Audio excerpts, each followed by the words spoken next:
Hey everybody, it's Alexia from the Amysticspath, back with another video for you guys. Thank you so much for tuning in and watching. And today, this is not an astrological video or a tarot video.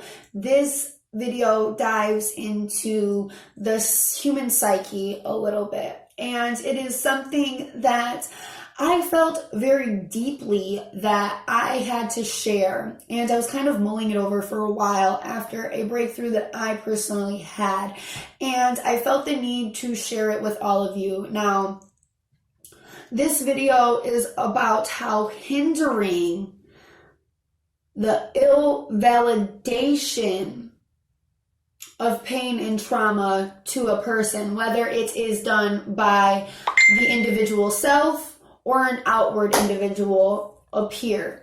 All right. And this is when we invalidize our own pain, and maybe it's been learned in childhood that we are overreacting, that we need to almost suck it up. We're being a crybaby essentially. Let me turn off my notifications on my phone because I don't want it to keep dinging through the video.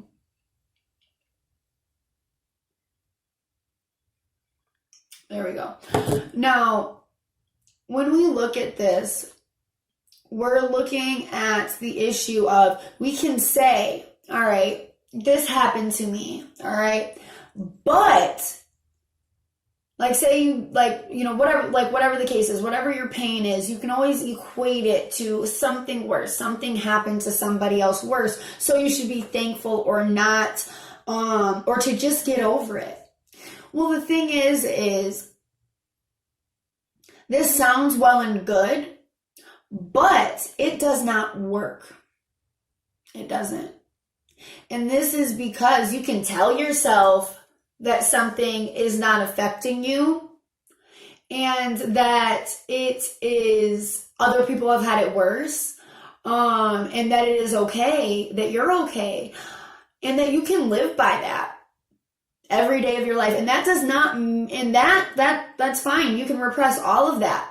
But at the end of the day, you will still, and I will underline will 50,000 times, I don't care how stubborn you think that you are, that it's not going to affect you, or how mentally strong that you think that you are. And let me tell you, our Mercury and our moon, which rules our emotions and our thought processes, are two different things. Okay. And we oftentimes view emotions as weak. We can think that we're strong enough to just overcome them because things can be worse. But we will have inherent issues that now come out because of set trauma that was ignored. And then we have these issues. It could be something to where you've been physically abused in some way. And you're like, well, I didn't get a concussion, so it could have been, it's not that bad. I'll be all right. And then you repress it. You're like, I'm fine because my head wasn't cracked open. I'm really actually quite fortunate. All right. And you're sitting here, and then all of a sudden you don't understand why you're really jumpy around certain people. It might be all people. And when we don't validate our pain or actually look at a situation, it could extend into all people because there's some sort of irrational fear there that you've repressed so much that the fear itself might not be coming up into your forefront, but you're still jumpy. Oh, I don't know why I'm like that. Sorry, I did not mean, I'm not trying to push you away or anything like that. I don't know what's going on. And this is because there is an issue, an actual issue that you yourself did not validate, and your psyche knows this. So every time it comes up, your psyche is telling you, your brain is telling you, because this is what you put in your conscious mind, that everything is okay, that you're fine, that you're unbothered because it could have been worse, that you were fortunate. But at the end of the day, you will still be exhibiting subconscious issues, subconscious traits, subconscious tendencies that come out in the physical body and your physical actions, the way you act and react with with other people, the way you react with yourself. Whether you feel like it is bothering you or not, it is. Especially if it's something that keeps coming up and you have to keep saying, oh, it wasn't that bad. But it keeps kind of lingering. And this is an issue, or it's something that deeply enrages you, but you're like, but I was fortunate. All right, we have to stop invalidizing what has happened to us because something worse has happened to another, because then we repress all of these issues and we can act out subconsciously and psychologically in different ways to protect ourselves from things that have happened to us. So we might hurt other people, or we might completely shun or push them away in efforts to protect ourselves. And we might not always understand this. Yes, a very good portion of things, we do know things bother us. Yes, but that's not what we're talking about. We're not talking about the things that are visible that we know that we have to work on. We're talking about these issues that you told yourself that you're strong enough to overcome because it wasn't that bad, because somebody else had it worse, because this is what we've been conditioned. And yes, that may be the case, but you are not walking in their shoes or living their reality.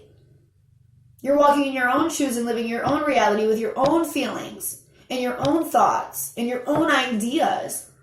And this is your experience. You are not looking through your eyes to look at another's life to gain how you're supposed to move through the world by looking at what somebody else has been through. You learn how to move through the world based on your own experiences and what you have been through.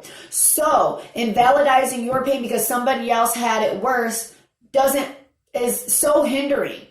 It's so hindering. Now, I'm not saying that we are crying out at the rooftops about our pain to be seen because no, we're working on things and doing our own self-healing, whether you're going to a therapist or a tarot reader or an astrologer that dives into the human psyche, or you have a friend that you trust that you can talk to, or that you self-analyze.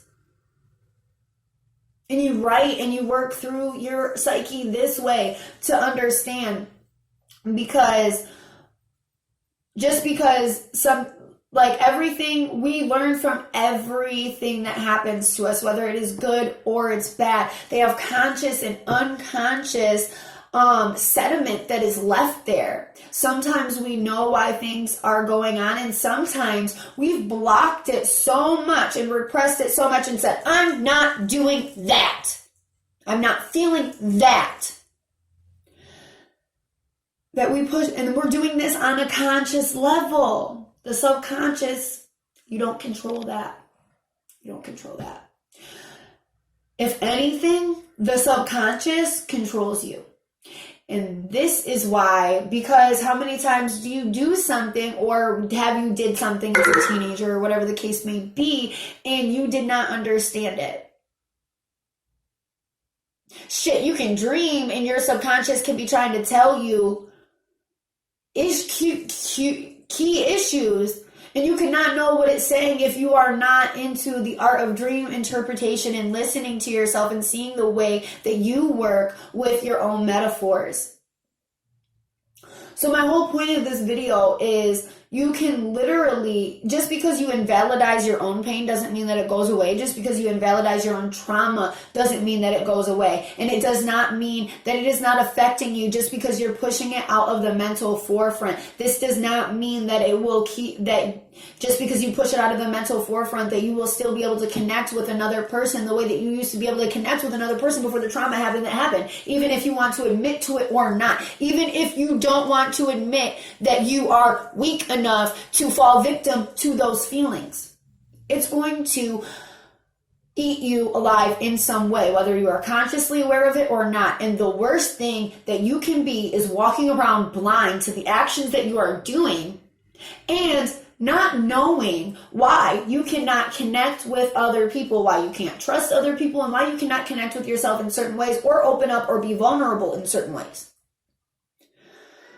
So I think that it is very important, especially with the time frame of this video, with it Mars being in retrograde, and we're looking at our blocks that hinder us from moving and growing.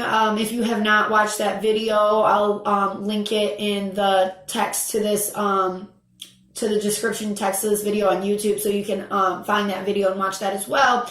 To be moving through these issues, these blocks, whether they are subconscious or conscious. But I think that during this time, while we are being pulled to look at our blockages, a lot of them should be looked at of what is it that we say does not affect us because it could be worse, and begin to internalize and look at how does that truly affect us in truth? How does it affect us as a whole in reality, in real life, within the subconscious? That a lot of us, unless you are really diving into the psychic realms and the realms of the psyche, you may not even have a clue. So I feel like a really big portion of us should be diving into what it is that we say does not bother us and see what that affects us on a subconscious level, because I can guarantee you that it does, especially if you've been repressing it for quite some time, depending on what it is. Now, I hope that this video has been helpful for everyone and that you have gained some knowledge from this. If you feel like you need a session on how to understand yourself, or you need a reading to try to understand some of the issues that you have, please do not hesitate to contact me. I would love to work with you all. Everybody have a great day.